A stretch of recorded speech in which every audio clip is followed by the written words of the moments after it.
Terima kasih Anda masih bersama kami. Bagi Anda yang baru saja bergabung, kami hadirkan kembali 3 berita utama hari ini. Sampah berserakan di Pantai Pangandaran. Wisatawan kecewa dan tidak nyaman lantaran pantai menjadi kotor. Puluhan orang tua berunjuk rasa di depan Gedung Sate Kota Bandung menuntut agar ijazah anak mereka tidak ditahan pihak sekolah. Kami juga akan mengajak Anda berkuliner ke Kota Cimahi, menikmati cita rasa mie kocok legendaris.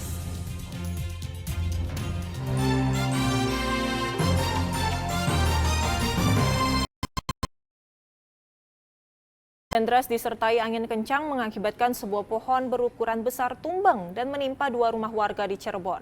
Akibatnya 2 penghuni rumah terluka. Pohon yang tumbang karena sudah lapuk termakan usia. Pohon sana berdiameter 50 cm dengan tinggi 30 meter tumbang dan menimpa 2 rumah warga di Desa Pesanggerahan, Kecamatan Plumbon, Cirebon, Kamis dini hari. Bahkan batang pohon menimpa bagian depan dan belakang 2 rumah warga. Akibatnya atap dan bagian depan rumah hancur. Pohon tumbang pada malam hari setelah kawasan desa sempat diguyur hujan pada siang hingga sore hari. Pohon tumbang karena pada bagian akar mulai rapuh termakan usia. Nggak tahu ya, mungkin itunya udah keropos. Udah lapuk? Iya, udah rapuh. Waktu itu hujan atau gimana, Bu? Waktu sore hujan. Ya waktu lagi musim hujan. Pas saya kejadian masih terang, terus hujan dulu terus jatuh. Waktu itu Bule ngapain? Udah tidur? Udah tidur, orang jam 1 kurang 1/4. Kaget waktu itu, Bu? Kaget ya, sedih ya, panik ya, gimana gitu dah. Panik lah. Ini Selain menimpa rumah, pohon tumbang juga mengenai warga sehingga 2 orang menderita luka-luka. Petugas BPBD gabungan langsung bergotong royong menyingkirkan material pohon dan juga memperbaiki atap rumah warga. Untuk penanganan selanjutnya atau untuk membangun kembali rumah warga ini. Rumah ini Pak yang terkena. Nah, rumah yang tertimpa dua rumah. Dengan kondisi kerusakan? Dengan kondisi kerusakan itu atap genteng, kemudian sebagian badan rumah depan, bagian depan itu udah sudah roboh, ya, tapi tidak semuanya. 2 penghuni yang terluka saat ini diungsikan ke rumah saudara karena mengalami trauma. Maruli Habibi melaporkan dari Cirebon. Pantai Pangandaran, Jawa Barat dipenuhi oleh sampah yang diduga berasal dari sungai yang terbawa banjir. Kondisi seperti itu menyebabkan Pantai Pangandaran tidak indah lagi dan juga membuat pengunjung kecewa.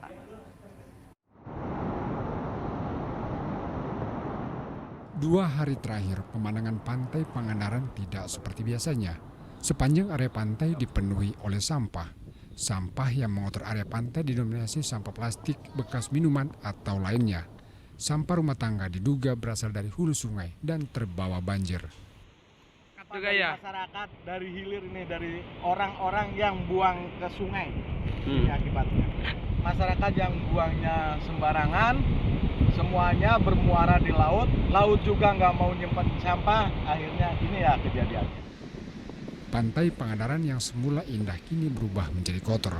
Kondisi ini menyebabkan pengunjung kecewa. Mereka merasa tidak nyaman berlibur di Pantai Pangandaran. Sengaja ke sini, pengen coba-coba bersih, Pak. Ternyata pas nyampe ke sini ya akhirnya Banyak sampah ya, Pak ya. Rugi lah. Rugi. Oh, rugi, Pak.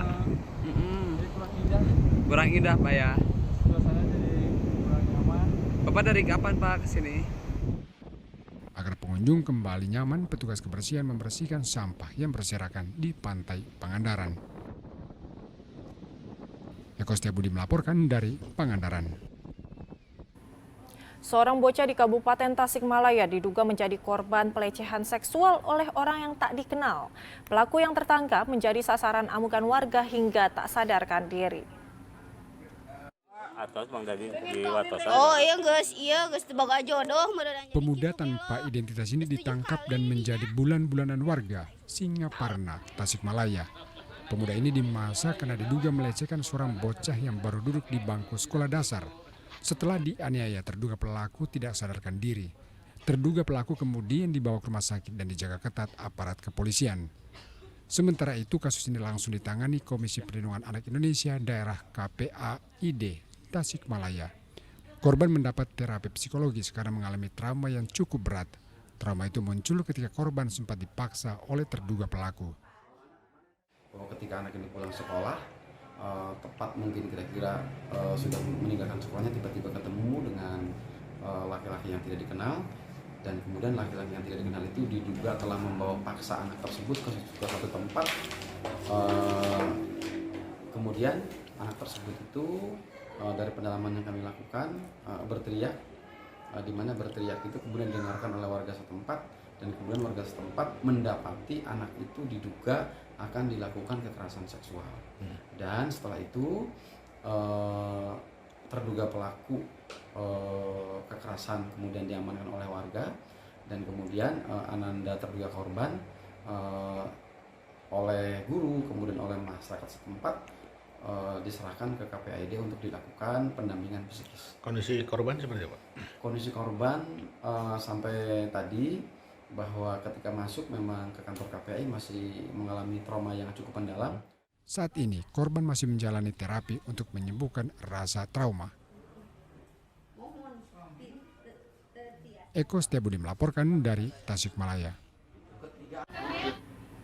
Anda penggemar mie? Nah, Anda wajib mencoba mie kocok legendaris di kota Cimahi.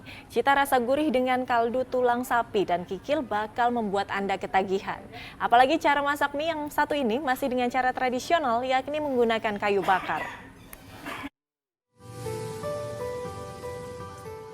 Jika Anda ke kota Cimahi, wajib rasanya mampir ke Jalan Demang Harjakusuma atau biasa dikenal perempatan Pemkot Cimahi. Di sini Anda bisa menemukan mie kocok legendaris yang biasa dikenal mie cepai. Pada musim hujan seperti ini, tempat kuliner ini selalu ramai pengunjung. Mie kocok cepai memang menjadi mie legendaris di kota Cimahi. Mie kocok ini beda dari mie kocok lainnya.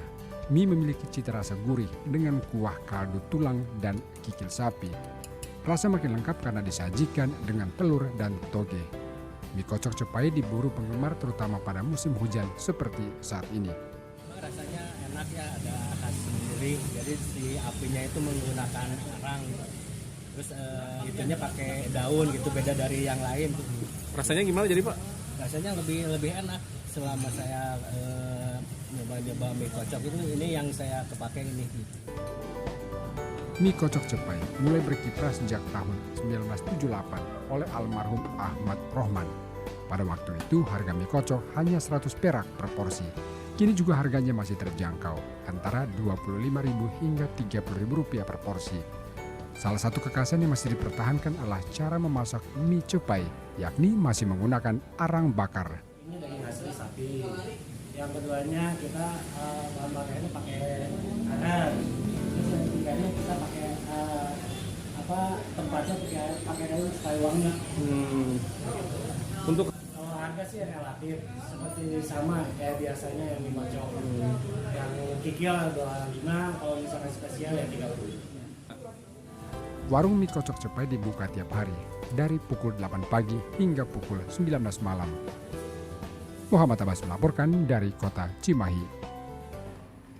Informasi tadi mengakhiri jumpa kita. Atas nama rekan yang bertugas, saya Agisa Febila mengucapkan terima kasih atas kebersamaan Anda. Selamat beraktivitas dan sampai jumpa.